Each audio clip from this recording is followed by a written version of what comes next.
કામરેજ શુક્રવારે મુખ્યમંત્રી શ્રી ભૂપેન્દ્ર પટેલ વડોદરા જિલ્લાના મુજપુર ગંભીરા પુલ દુર્ઘટના બાદ રાજ્યના તમામ પુલોની સલામતીને ધ્યાને લેતા જાહેરહિતમાં તેની પુનઃ તાત્કાલિક ધોરણે સઘન ચકાસણી કરી લેવાના પણ સૂચનાઓ આપી હતી, જેના ભાગરૂપે જિલ્લા કલેક્ટર ડોક્ટર સૌરભ પારધીએ કામરેજ તાલુકાના ખોલવડ પાસે NH48 પર તાપી નદી પરના બ્રિજની મુલાકાત લીધી હતી।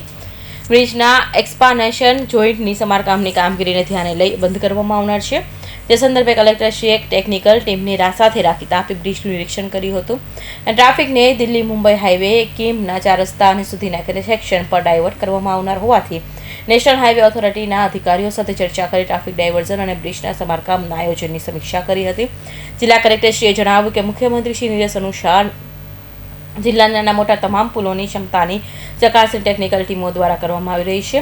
જે કોઈ પણ નાગરિકો વાહન ચાલકો માટે જોખમી જણાશે તો તાત્કાલિક ધોરણે રિપેરિંગ કરવામાં આવશે, જરૂર જણાય તો ડાયવર્ઝન પણ અપાશે। તાપી બ્રિજના એક્સપાન્શન જોઈન્ટનું સમારકામ 1 મહિનામાં પૂર્ણ કરવામાં આવશે। ગઈકાલે વડોદરા મહીસાગર બ્રિજ ઉપર જે અકસ્માત થયો હતો અને એના જે પછી જે સુરત જિલ્લામાં શહેર અને જિલ્લામાં સમાવિષ્ટ જેટલા પણ બ્રિજેસ છે એની બધી જ ટેકનિકલ ટીમો દ્વારા અને તપાસણી કરવામાં પણ આવે છે અને જ્યાં જ્યાં પણ માનનીય મુખ્યમંત્રીશ્રીની કાલે સ્પષ્ટ સૂચના છે કે જે પણ જગ્યા ઉપર આપણને એવું લાગે કે કોઈ જગ્યા ઉપર ટ્રાફિક બંધ કરવાની જરૂર છે કે કોઈ જગ્યા ઉપર મરામત કે એવું લાગતું હોય તો અમે આજે બધા જ અધિકારીઓ સાથે એક ડિટેલમાં મિટિંગ કરી છે અને મારાથી લઈને બધા પ્રાંતશ્રીઓ, મામલતદારશ્રીઓ, બધા જ ક્લાસોના અધિકારીઓશ્રીઓ છે, અલગ અલગ ટેકનિકલ ટીમ્સ સાથે, ધારો કે RNBની ટીમ્સ છે, NHAI છે, રેલવેઝ અને બધાના એન્જિનિયર્સ સાથે ટીમો બનાવી છે। એ ટીમો આવનારા 2 દિવસમાં એટલે આજથી સ્ટાર્ટ કરીને 2 દિવસમાં બધા જ બ્રિજેસના નિરીક્ષણ કરશે અને જ્યાં કોઈ પણ એવું આપણને લાગે કે તકલીફ જેવી કોઈ વસ્તુ છે તો ત્યાં આપણે ડાયવર્ઝન કરશું, રિપેરિંગ કરશું અને જ્યાર સુધી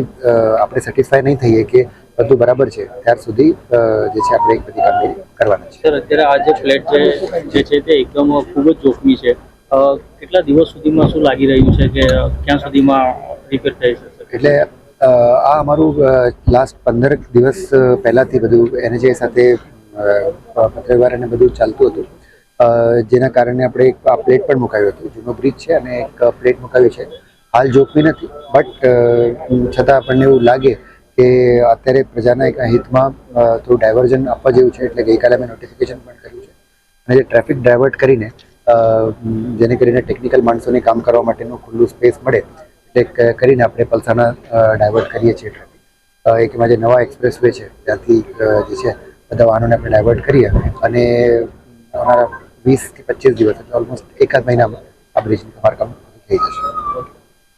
કલેક્ટરશ્રીએ કિમ 4 રસ્તા પાસે વડોદરા મુંબઈ એક્સપ્રેસ વેના પેકેજ 6ની પણ મુલાકાત લીધી હતી। આ પેકેજ 6માં વાહનોના અવગમન માટે થઈ રહેલી કામગીરીનું નિરીક્ષણ કર્યું હતું, જ્યાંથી ભરૂચ સુરત સુધીના NH48 પર તાપી બ્રિજના ડાબી સાઈડ તરફથી આવતા ભારે વાહનો આજે મોડી રાત્રિથી બંધ કરવામાં આવનાર છે। કિમ તરફથી નવા બનેલા એક્સપ્રેસ વે પર જોઈને ભારે પલસાણા તાલુકા એના ગામ પાસે ઉતારીને હાઈવેની કનેક્ટિવિટી મળી શકશે।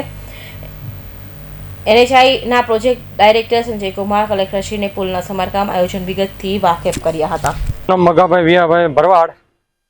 કામરેજ બ્રિજ ઉપર અવારનવાર સમસ્યાઓથી વંચાય છે, બ્રિજ જર્જરિત થયો છે, એક દુર્ઘટના બની છે, સરકાર કેતી છે, શું કહેશો?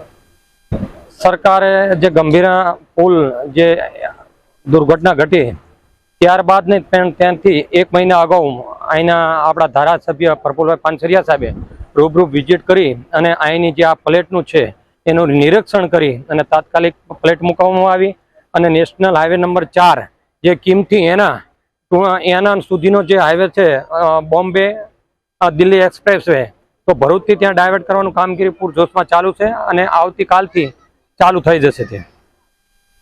મુલાકાત સમય પ્રાંત અધિકારી શ્રી VK પીપળિયા, મામલતદાર શ્રી રશ્મિન ઠાકોર, DYSP RR સરવૈયા, NHAIના અધિકારીઓ ઉપસ્થિત રહ્યા હતા। Suresh Rathod, Hind TV news, Kamrej.